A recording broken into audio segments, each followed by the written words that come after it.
If you look at a map of the United States, you might notice that the state of Oregon is significantly larger than the state of Washington. In fact, Oregon's landmass is approximately 98,466 square miles, while Washington has a landmass of only 71,362 square miles. Despite this, though, Oregon is vastly more empty than Washington.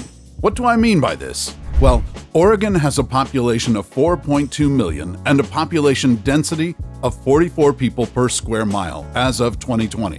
Washington, meanwhile, has a population significantly larger at 7.7 million, and its population density is over double that of Oregon's at 115.9 people per square mile as of 2020. In other words, there's far more empty land in Oregon than in Washington, and despite its larger size, not as many people live there. So what's the logic behind this? Well, today on Across the Globe, we're going to look at the reasons why Oregon is significantly more empty than Washington. Number 1. Seaports. The first explanation for why Washington is less empty than Oregon can be explained with a good old-fashioned history lesson. But before I dive into this, let me give you some context.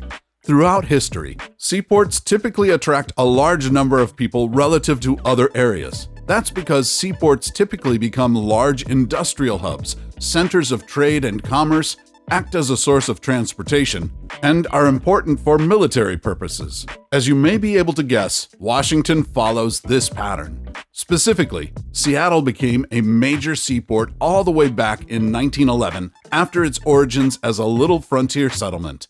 Since then, it has reached a total of 75 ports. Oregon, on the other hand, only has 14 ports. Thus, this simple historical fact may be a reason why, over time, Washington has been able to attract a larger population to its borders. Number 2. Land ownership. Did you know that the federal government owns almost a third of land throughout the United States? This may account for the second reason that Oregon has a lower population than Washington despite its larger landmass. In fact, in Oregon, 52.3% of the land is federally owned.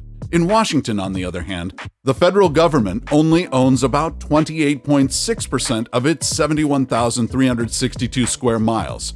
As you can probably imagine, regular people aren't building houses and cities on this federally owned land, so it remains largely empty. Number 3. Net migration trends. Now, history and land ownership play an important part in explaining why Oregon is far more empty than Washington, but there are some simple net migration trends that play an equally important role in this explanation as well. To put it simply, people just aren't moving to Oregon as much as they are to Washington. In fact, Oregon has seen a negative net migration in recent years, whereas Washington has seen a positive net migration. In 2022, for instance, Oregon saw a net migration of negative 17,000. Washington, on the other hand, has seen a positive net migration for years. In 2020, it saw a positive 97,506 people. In 2021, it saw a positive 42,858. And in 2022, this number was positive 83,347. This was particularly the case amongst young people. According to U.S. News, Washington is one of the top growing states in the country for young people, with a younger population growth of over 2%. Number 4. Housing affordability. You're probably wondering now why Oregon has seen a negative net migration and why Washington has seen a positive net migration. Or, in other words, why is Oregon getting emptier and emptier while Washington is seeing more people moving there? Well, one reason is housing affordability. In fact, Oregon's not only seen negative net migration, but its net population is shrinking, and this may be in part due to lack of affordable housing. For instance, some economists predict that the state of Oregon may soon go the way of California, with low and middle-income households moving to more affordable states. According to U.S. News, Oregon ranked number 46 when it comes to housing affordability. Meanwhile, Washington state is ranked 44. No, that's not a huge difference, but it is meaningful for the average person. To get deeper into the numbers, the median sale of a home in Washington was a little over $586,000 in March of 2023, while the median sale of a home in Oregon was about $487,000. I know what you're thinking. Doesn't that indicate that houses are cheaper in Oregon? Well, yes, but here's the thing. It's relative to how much you make and other cost of living factors. And in Oregon, the cost of living is higher and the median income is lower, and people in Oregon are paying a greater percentage of their incomes toward housing. Number 5. Difference in economic opportunity. I touched on this briefly in the previous section, but let's get more into this now. Another reason that explains why Oregon is vastly emptier than Washington is due to differences in economic opportunity. U.S. News, for instance, recently put out a ranking of states by economic opportunity. The results? Washington was ranked number 4 for its economy, whereas Oregon ranked number 14, a whole 10 places lower. Number 6. Income disparities. The average person in Oregon earns significantly less than does the average person in Washington. More specifically, in Oregon, a single person can expect to earn a little less than $65,000 per year, while a family of 4 earns on average about $106,000. In Washington, a single person earns over $74,000, nearly $10,000 more per year than someone in Oregon. A family of 4, meanwhile, earns on average nearly $119,000. But what makes this really significant is that Oregon has a higher cost of living than Washington does, which might explain why people are being driven out of this state and relocating to places like Washington. Let's get more into that now. Number 7. Cost of living. As I mentioned, Oregon has a significantly higher cost of living than Washington, despite its lower average income. According to government metrics, Oregon is ranked 45 by cost of living, while Washington is ranked number 40.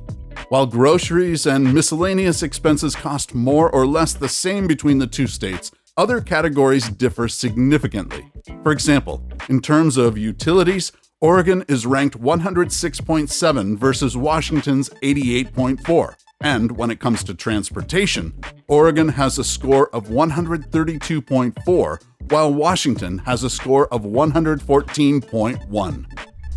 Number 8. Job opportunities. Even given the opportunity for remote work for many jobs today, job opportunities are still a big driver of where people choose to live. And as I'm sure you may have guessed by now, Washington has far more job opportunities than does Oregon. In fact, WalletHub recently named Washington the best state in the entire country to find a job. Oregon, meanwhile, was only ranked number 28 overall. Washington was ranked number 8 in terms of job market and number 1 in terms of economic environment. Oregon, on the other hand, received a score of 12 in terms of job market and a measly 44 in terms of economic environment. Number 9. Raising a family. It's becoming more and more expensive to raise a family in the U.S. Compared to 2017, just a few short years ago, it now costs on average $26,000 more to raise 2 children. Given that, and other factors, states that are more child and family friendly are increasingly becoming places that people want to move to. In fact, WalletHub recently created a list of the best and worst states to raise a family, ranking all 50 states by factors like family fun, health and safety, education and childcare, affordability, and socioeconomics. Overall, Washington ranked number 12 and scored particularly high in the categories of family fun and affordability at 8 and 5 respectively. Oregon, however, ranked 24 overall. While it ranked similarly for family fun, it was ranked 14 for affordability, 9 places lower than Washington. Number 10. Tax burden. While this might not be the number one driving reason for why people are leaving Oregon and why people are moving to states like Washington, when combined with all these other factors, It may be yet another compelling factor. And that's because Washington is one of only 7 states in the country to have no state income tax. Oregon, while it doesn't have the highest state income tax in the country, does have one at rates ranging from 4.75% to 9.9%. What about why everyone is leaving California? Watch this video to learn about that.